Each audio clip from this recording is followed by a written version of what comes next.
Jeff Slauson here from 19 News Now at the 19 News Digital Desk as we continue to cover here at 19 News the recovery efforts in Maui, Hawaii from the wildfires that have killed almost 100 people, if not more than 100 people at this point, with the death toll continue to rise. We've been checking in with Ohio Task Force 1, who responds to natural disasters, to offer their help, and they have been called upon, so they've been activated. 3 handlers, 3 dogs will be arriving in Hawaii tomorrow. Essentially what they'll be doing is helping to try and identify and find people who have died in the wildfires because the area is so massive. We spoke with Ohio Task Force 1 just minutes ago and broke down exactly what they'll be doing when they arrive in Hawaii. Let's just start off here with the announcement today.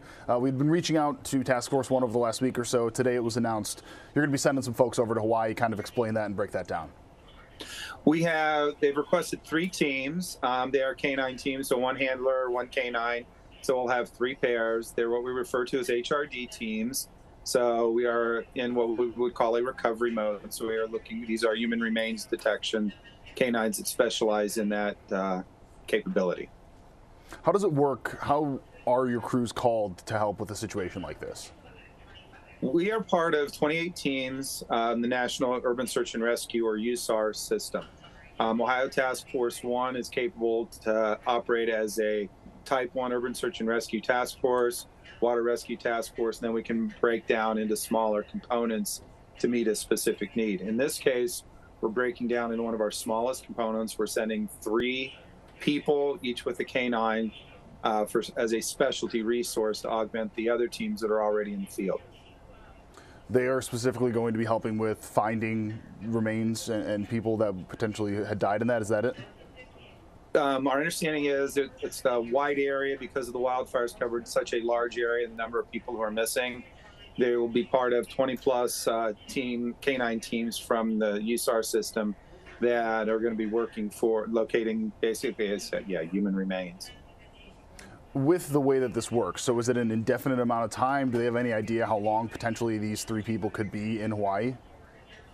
When we deploy, our teams all deploy with an understanding of a 14-day mission period. So that is our default. That can be usually shorter, but it could also be extended a little bit depending on the needs of the locality. And then if it is a lot longer need, the system is set up so we will start rotating in other personnel to relieve people if it gets to be an extended situation. How likely is it that potentially more of your group could be called upon to respond? Ohio Task Force 1, probably not any additional resources at this time, because we'll save enough back here to still keep the rest of our team available to be able to function. So we don't want to send our entire resource down there and take the whole team out of service. And this is going to be 3 people and 3 canines, right? 3 dogs? Yeah, each person is a handler for 1 canine, and they will be flying down to Maui, leaving from Dayton tomorrow. And hopefully we'll be in theater sometime tomorrow evening, Hawaii time, and then probably the next day or so be ready to be operational. So that send-off happening tomorrow, like you said, it takes about a day for them to get up to speed here. So then, that 14-day clock essentially starts as soon as they arrive? It essentially starts from when we activate them tomorrow. But again, we can push beyond. We've been out in the field as much as about 19 to 20 days before. Has this been something that you have potentially been prepping for, understanding that maybe Ohio Task Force 1 would be called upon in this situation? We've been watching the incident going there from the time FEMA started activating resources. So we pay attention to what is activated and always try and forecast and predict what might be there, make sure our teams are prepared. We actually were reaching out to our team several days ago, checking everyone's availability, and people making sure they had everything ready to be able to go. Jim, the last question that I have for you here, I mean, obviously this is a horrible disaster, but this is just one of many disasters that you have all been able to respond to. Does the experience of previous disasters play into, at least for the ones that are responding? I know it's 3 people, but does that kind of play into them potentially being prepared or understanding more about what they're walking into?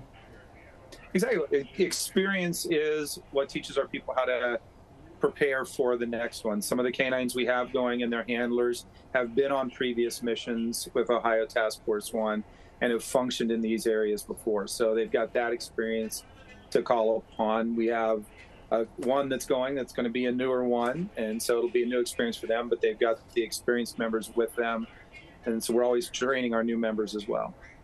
You answered all my questions here. Is there anything we didn't touch on that we should have? I don't think so. Our teams, just FYI on background for them, all our teams are certified in their tasks. They go through a training program to make sure they are, as a team, the dog and the handler together, are certified to make sure that they are capable for the mission that we are sending them on. And if you go to our website right now at cleveland19.com, you will see this article here. 19 News teams up with the American Red Cross to help Hawaii wildfire victims. We have all of the information on how you can get involved. We're going to have a telethon on Thursday associated with this as well. And right now you can text the word Hawaii to 90999 to contribute $10, or you can donate online at the link that is right there. All right, we will have much more to come here on 19 News. But again, Ohio Task Force 1 sending help to Hawaii. Much more, again, on this story and many more tonight on 19 News at 10 and 11. For now, I'm Jeff Slauson with 19 News. Have a great day and great night. Much more to come, both on air and online.